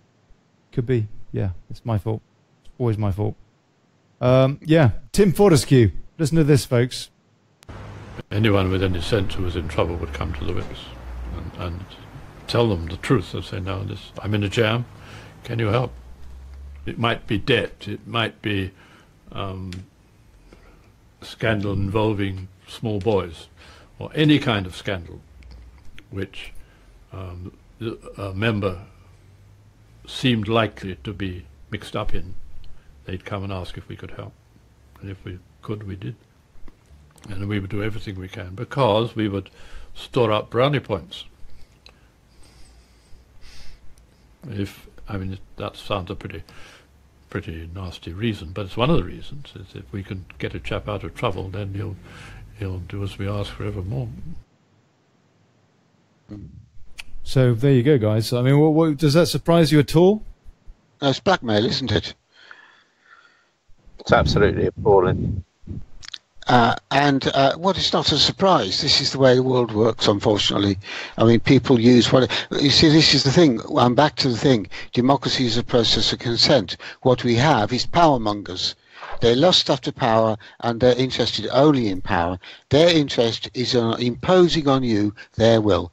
They have no interest whatsoever in conforming to your will, and they have no interest in delivering what you, the people, want. So, or we, the people, that want. So, John, yeah, your idea. How would that encompass reforming the Lords, perhaps, or put it another way? What do you feel about the House of Lords as it stands, and what maybe it should be?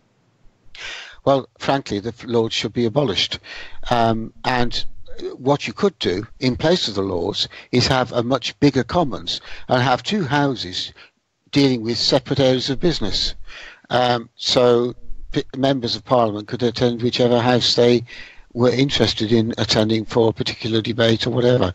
There's lots of things. I mean, are you suggesting that we speed up the legislative process? That we what? Sorry. That we speed things up. Yes. Oh yes. In my world, MPs would work every week, every day of every week. They'd do a 6-day week, 1 day in their constituency, 5 in the House, and they would have only a week's holiday at Christmas and 2 weeks in the summer. Oh yeah. A slave driver. Well, I mean, let's face it. I mean, if you've been to Parliament, and I have a number of times, I go attend one of the APPGs, and it's like a school. I mean, it just reminds me exactly of my school. Yeah. Exactly the same behaviour.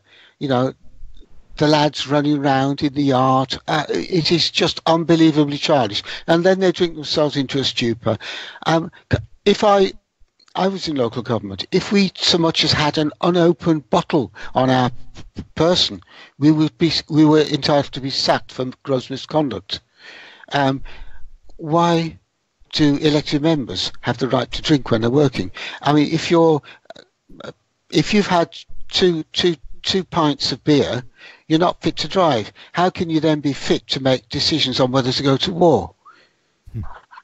Here's an idea for you. If we're going to abolish the House of Lords, and there's definitely a lot of merit in it, why don't we make it a case of that the House of Lords remains as long as these Lords actually sit on the councils and serve the councils, and then obviously the councils have got a direct voice in Westminster, which currently that they don't have, because the committees. Which councils?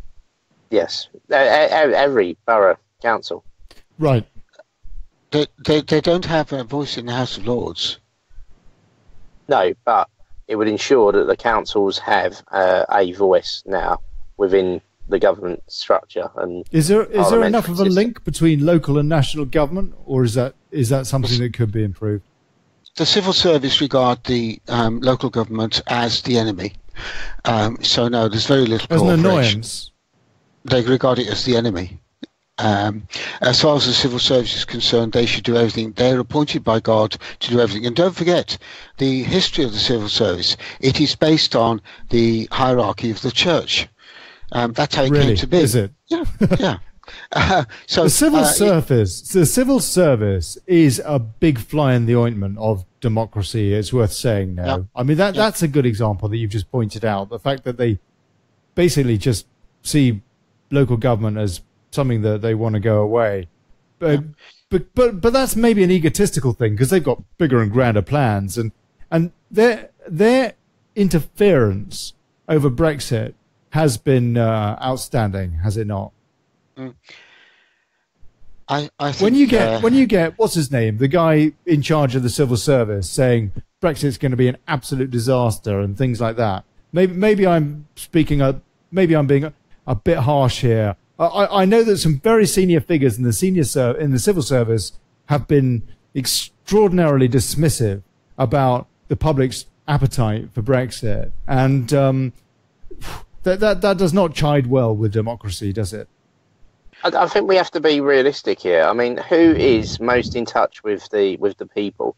Is it the MPs who don't see the constituencies from one week to the next? Certainly in more remote areas, most constituents have probably never even met their MP, where actually most councils are more in touch with the people, so know best what the people need. They're the ones that put people into houses. They're the ones that help build local jobs. Yeah. Now, the people that are most in touch with the electorate are, in fact, the lower grades in local government. It's not the councillors. My councillors, I know one of them because I've been jousting with her for many years. But the other two I've never met, never seen. I've never had anything from them. My MP, we never even had an election address from her in the course of the election campaign. Elected members tend to think that they're in touch, but actually they tend not to be. There are exceptions, but the bulk of them don't do anything. The bulk of them just sit there and they swallow their expense allowance. But the people who actually face the electorate are the people who deliver services over the counter. So, for example, and of course that's a disappearing thing, as more and more, like central government, services are being taken out of reach, away from the desktop and onto the internet. So, and there's worse to come. I know some proposals coming along that will horrify you, but I can't speak about them. But at the same time, if you have to, no, I can't. Tell us, John. If you have don't to hold face, back, sir. No, I have to. If you have to face someone over a counter and answer, why haven't I got a house? You're the one who gets the brunt of it. So the officer concerned is the one who gets the brunt of it. So there's a lot of humbug around local government and national government. What really goes on is there is a service that has to be provided, there are people who have to provide it, there are systems that have to go in place to make it possible to provide it. My big argument is not so much with the nature of the service delivery, although I think that's often appalling. My argument is the cost of collecting the money to fund it. And to the proposals I put in another article, The Truth About Taxes, if what I proposed there were put into place, we would save about £65 billion a year in public expenditure on the cost of tax collection. Now, that's that's what's hindering democracy, the cost of the deceit. And the reason it costs so much is because they don't want you to know how much you're paying in taxes. Most people pay more than twice, possibly 3 times as much tax as they think they're paying.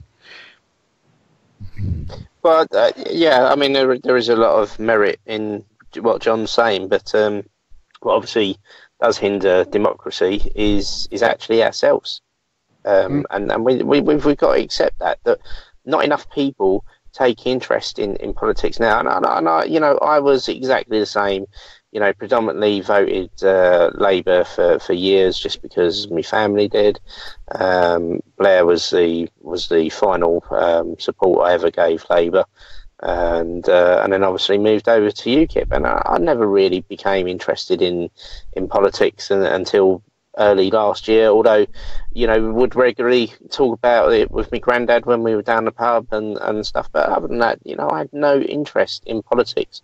And it was only Brexit that really sort of brought that to the forefront, and the work that Nigel was doing.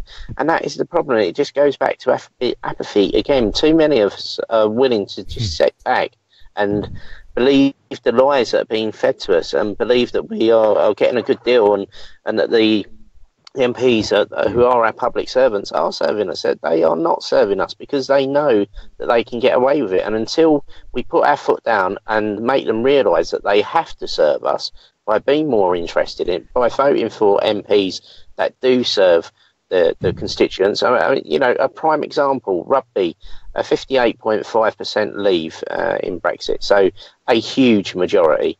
Yep. Now, the MP there, Tory Remainer, everyone knew he was going to vote for Remain, blatantly went against the will of the people. So many people were out campaigning in rugby, and yet he's been elected again this time round because there wasn't no one else. So the Labour was a Remainer, the Lib that's Dems a problem was also. a Remainer. That's not. That, I agree with you about apathy, Mark, but also that's a problem with the parliamentary, the party systems. So, for example, you know, whoever's in charge of the party, so whether it's, you know, I suppose it's the NEC for Labour, for example, they basically decide who the candidates are going to be, and the grassroots, they don't really get to have that decision. Is that tends to be the case, John? No. Well, that is, isn't it? Even in UKIP, the decision over candidates, actually, at the last election, was taken out of the hands of local branches often. And how can that be right? Opposed. How can that in any way be justifiable for exactly the reasons that Mark just said? In certain circumstances, it can be, if there's an emergency situation where there is not the physical time to select a candidate. Very rare. But it's very rare, and it didn't apply in this case. No, it can't be justified. And this is why I say, even if they've chosen those candidates in secret, in the system that I proposed, the electorate would have the chance to say, no, we don't want that candidate, we want that candidate.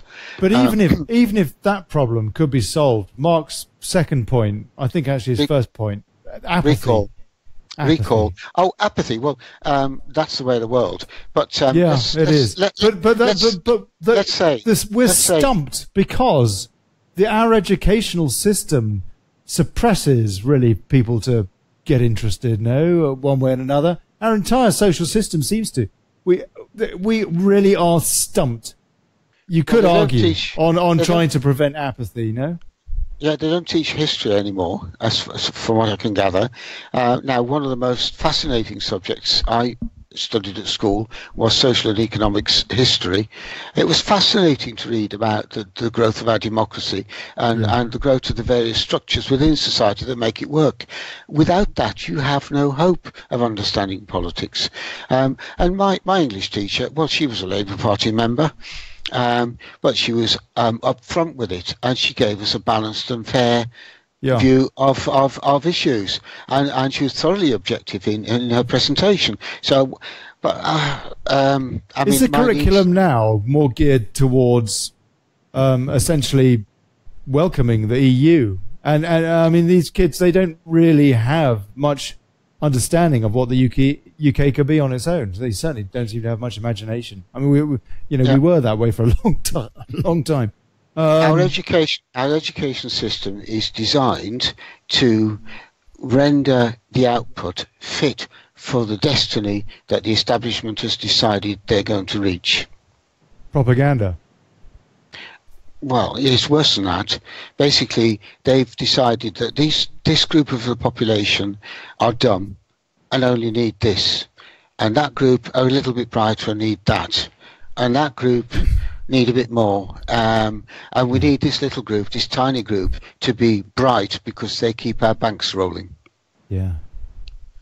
I want to leave this side of the conversation because there's one other big area that we haven't addressed at all, which I think we ought to, and that is, and particularly given your experience, John, that is, what do we physically do at the ballot to improve on democracy? Because that's the other thing, isn't it?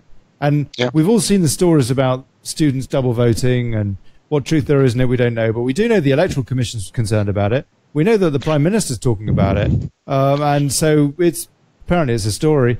Don't believe a word of them. Don't believe a word any of them say. I put forward proposals many, many years ago on how to improve the way electoral reg works.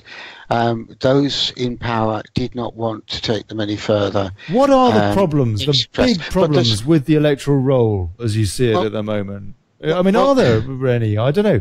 How accurate is it for a start? There are lots. It's hard to keep. The thing is, if you go to other European countries, go to Finland, for example, everyone who's born has a national identity number. And as soon as they reach the age where they can vote, they're automatically on the list. They don't have to register to vote. Everybody here they have their birth registered, but we don't register them with an ID number. Now, the national insurance number only happens once you start to work. But you have a national health number from the day you're born, but that's been changed twice in my lifetime. Right. And I can see no reason why it's not a national insurance number. We were forbidden from recording the national insurance number on the electoral register by the Information Commissioner. So you're saying that one thing we need is some kind of an ID number, like when people go into they should be able to say that's my ID number and just get checked off. The logical thing is the NI number is issued at birth, and it's a part of your birth registration. That means there is a definite link between your identity and your NI number. And in fact, let's call it the national identity number, because it now becomes that.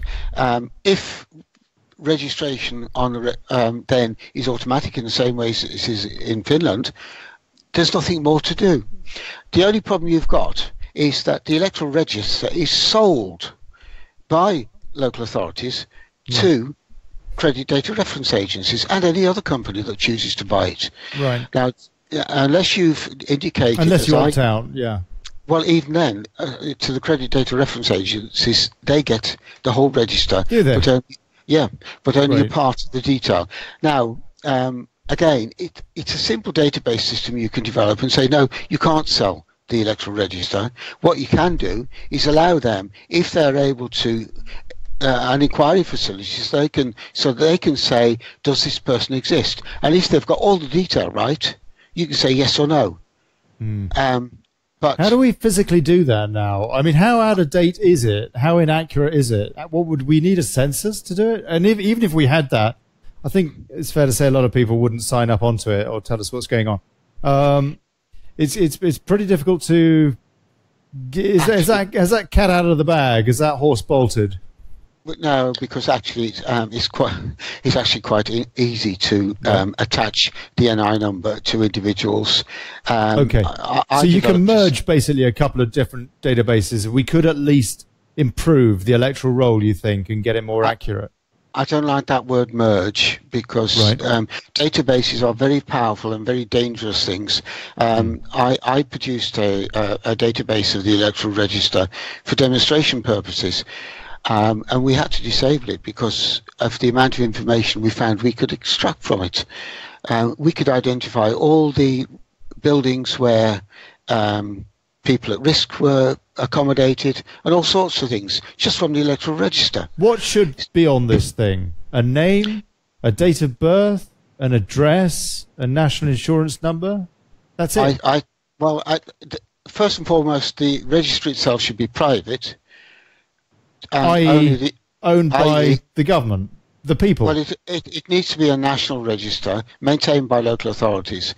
But the only people you should be able to access it to check if you're on. Yes.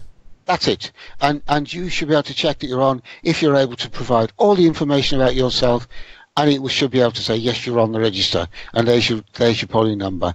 When you go to vote, you should get a polling card. But I mean, why can't we vote on the internet? Whoa. I tell you, I'm very attached to that paper ballot thing. I'd rather it came with a ballpoint pen than a pencil. No. Yeah, let's not have the Russians involved in this. Well, the Russians don't need to be, but if you would trust. Okay, I know you've got experience in this whole area. Electronic voting is vastly safe. Look, again, is South it really three ballot boxes. Who owns the machines, though, John? Well, the local authorities. Okay, who made them? It doesn't matter. It's what goes into them. It's the nature of the software you design to run. Yeah, but on you them. know that a back door could be put in there, for example, to maybe, I mean, I don't know. I just hear these stories about Microsoft provided a bunch of, machines for. They're just scare stories. I mean, maybe I don't know. You're talking about a system that's going to be used once a year. What's wrong with a fail-safe paper ballot? And why put it on a Microsoft machine in the first place? I mean, I would prefer, personally, if you want to get technical, I would go back to the mainframe principle, and then it doesn't connect with the internet in any way, shape or form. Okay, here's an idea for you. But then again, carry on, Mark. Yeah, carry on. So, obviously, everyone has to be registered to vote. They have to be a UK citizen. So, in doing that, they would have either a national insurance number, passport number, valid UK driving licence. So, they get their letter through with a barcode on, a QR code, something where they have to register themselves online, type in one of these numbers, which is known to them, that identifies who they are. They then generate a PIN. They put in a PIN that they want to on this system, which they have to take to the ballot box with this piece of paper with their QR code or barcode on. They scan it in. They have to enter their code at the same time, and then they say which party they want to support, which then unlocks a magic box which no one else can get access to. And they can only put their slip within that box. That sounds awfully cumbersome, Mark. Avoid anything mechanical ever you can. If you're going to go electronic, go fully electronic. You have a screen and they have options that people can touch and do. Now, touch screens have now reached the sophistication that they can be trusted. I mean, there was a time when I would recommend people not ever to use them. The electronics are very simple, and the advantage of an electronic system of voting, and I would still go for allowing access from home, because then nobody's got any excuse for not voting. Have you ever thought, John, about the idea of using the blockchain? This Bitcoin thing.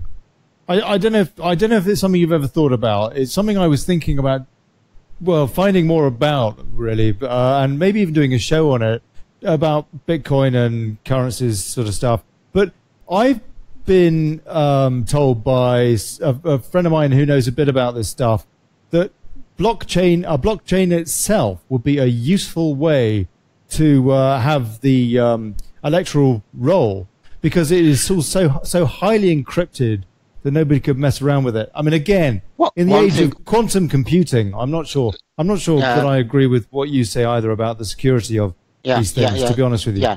But I don't know if there's something you've ever thought about, but what you don't do at the start of a process is define what the end is.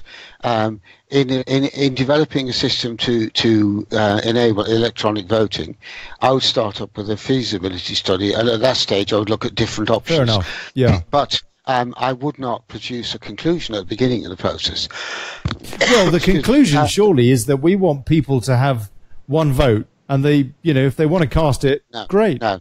The conclusion is how you do it, and this is the issue, nuts and bolts. Now, I can think of a million ways we could have a very safe and very sophisticated system that would deliver a result a minute past 10 on election night. So we didn't have to sit up all night for results. They'd come out just like that. The lot of them.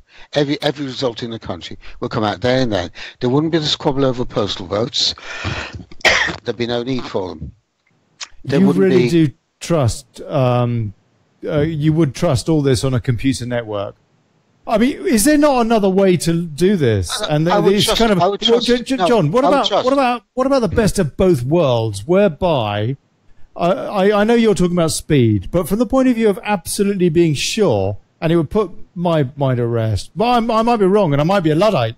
But what about if you gave people a paper ballot, but the electoral roll was this national network of local council sources, which was used to verify that the person can vote and has voted, and they're checked off, and that's it.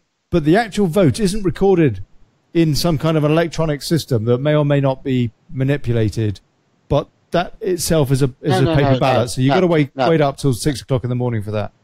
No. System design means I design it, if I were designing it, so that it can't be tampered with. And I can guarantee you that I could design it in such a way that, certainly in the timescale involved, it couldn't be tampered. Now, there is nothing... How do I know that I can trust you? Well, you don't. To design it properly. Except... I'm just saying, this is a big responsibility. I mean, this is... Well, at some point, you have to let your paranoia go, and you have to trust somebody. Now, do you? If you're going to trust someone who has proven expertise and a track record... Sure.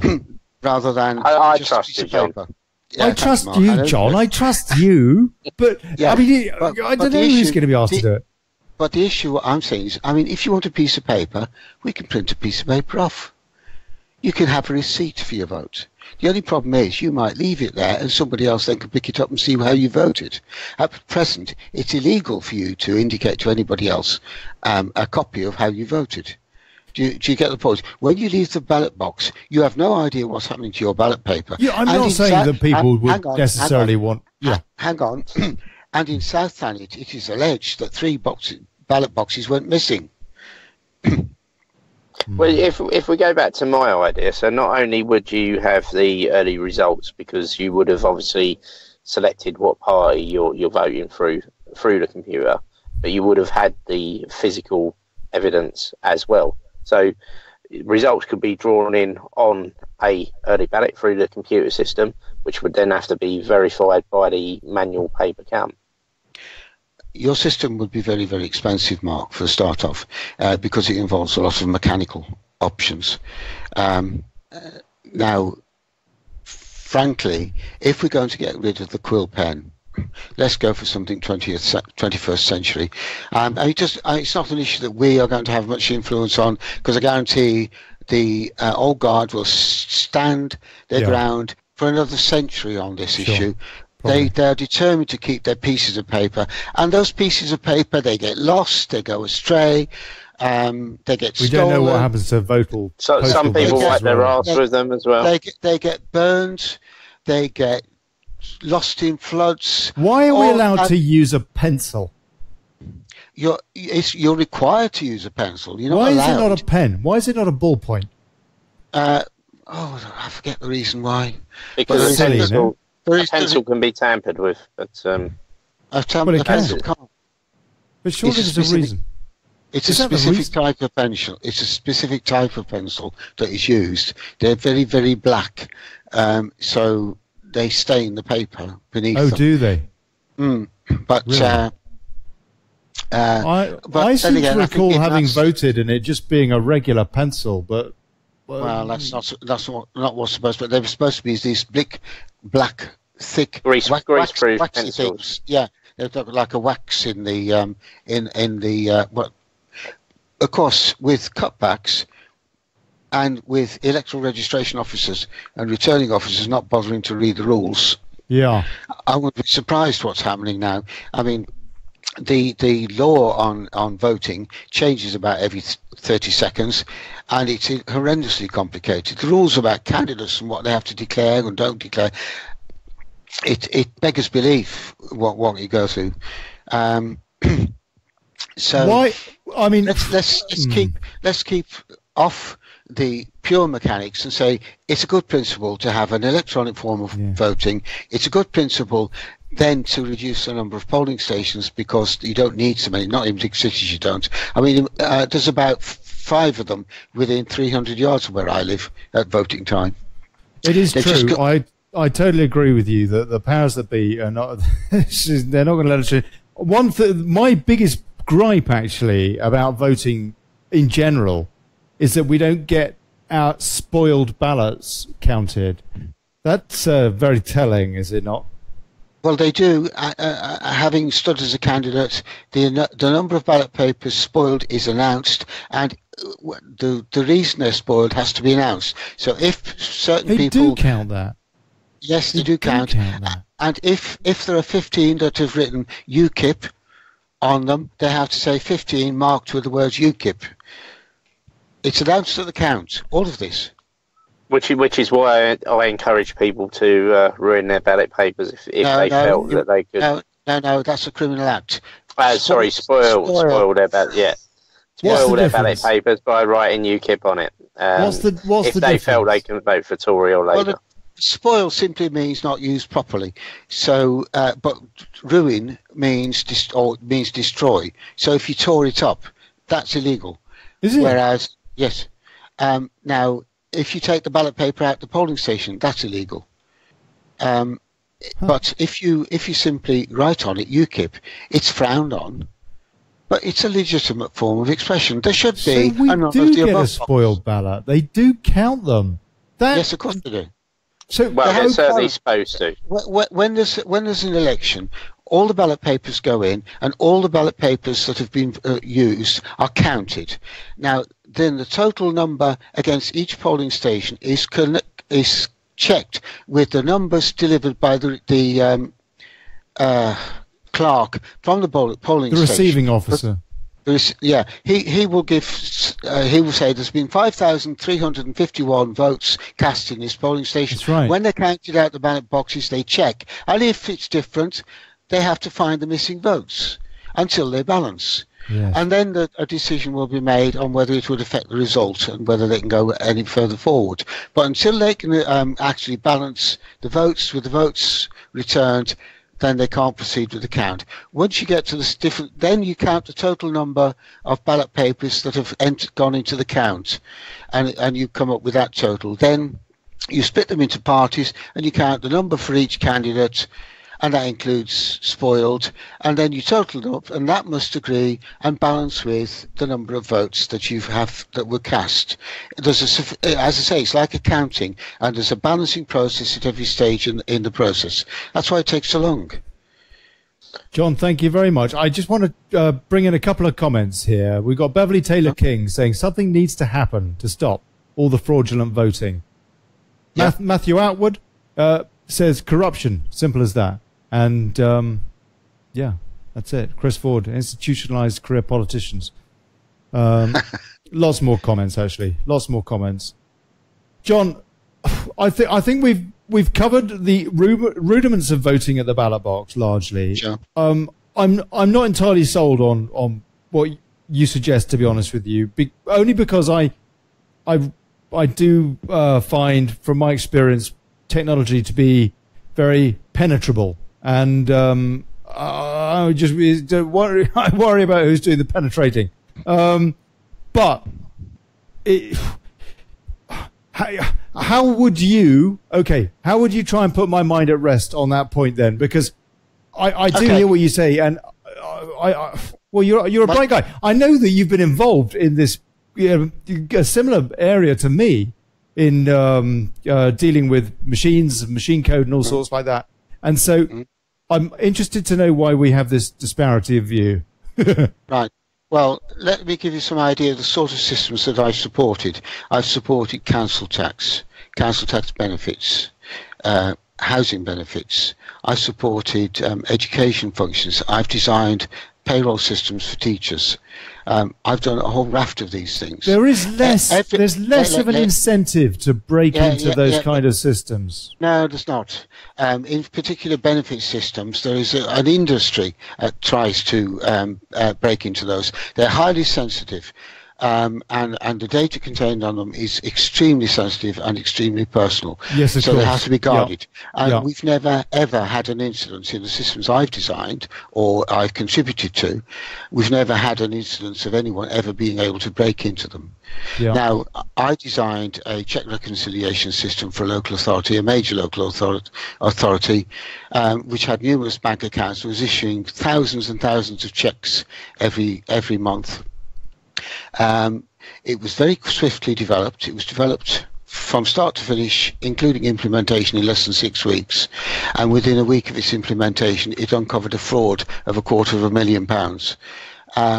Yes, I have every confidence in my abilities and those of others of my ilk. The problem is you have a lot of amateurs putting stuff out who are not properly trained, and those are the people you have to avoid. But if you use professionals, then you will get a system that's robust, and if it's properly documented and properly structured.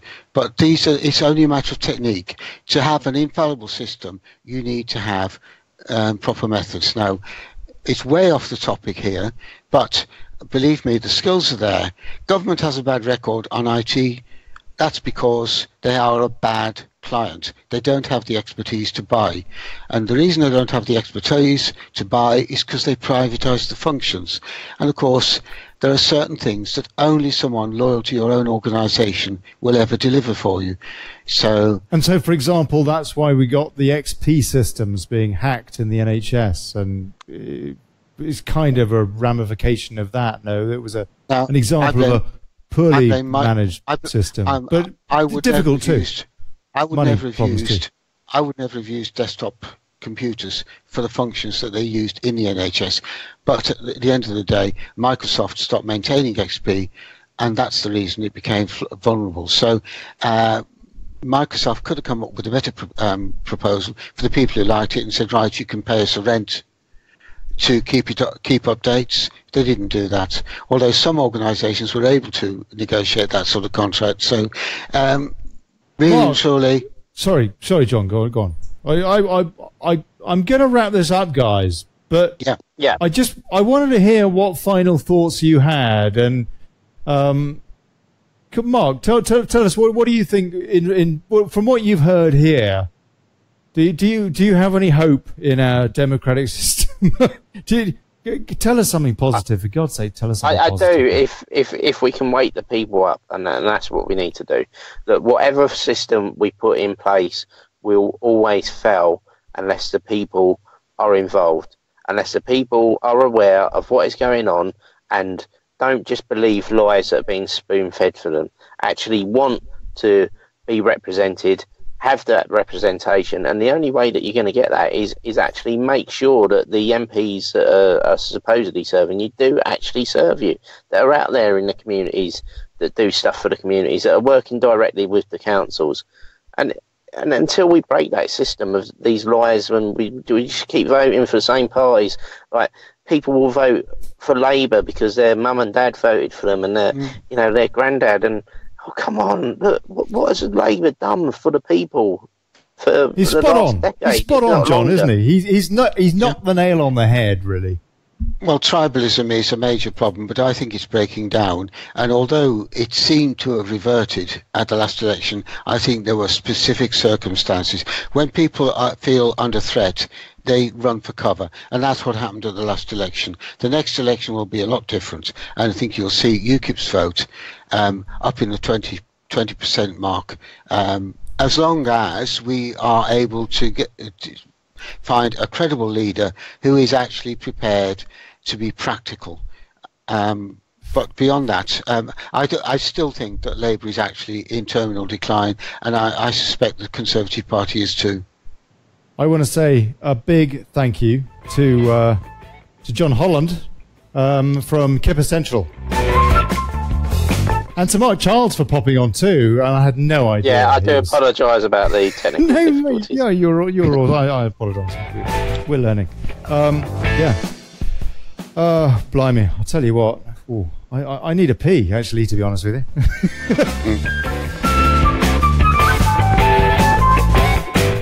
But that's I hope that's food for thought. Yeah, we've got to talk. We've got to expose something.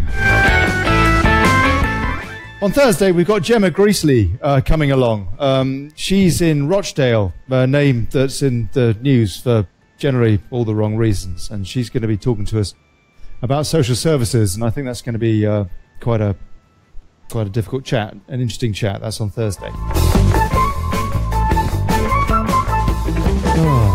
And yeah, there you go. So that's it. That's all I've got to say. Look, I hope you've enjoyed this. I really do. Thank you very, very much for turning up and for all of your comments.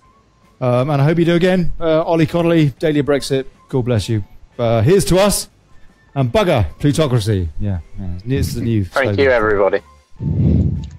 John, say good night, mate. Say goodbye. Good night, all. Good night. Yeah, Good night.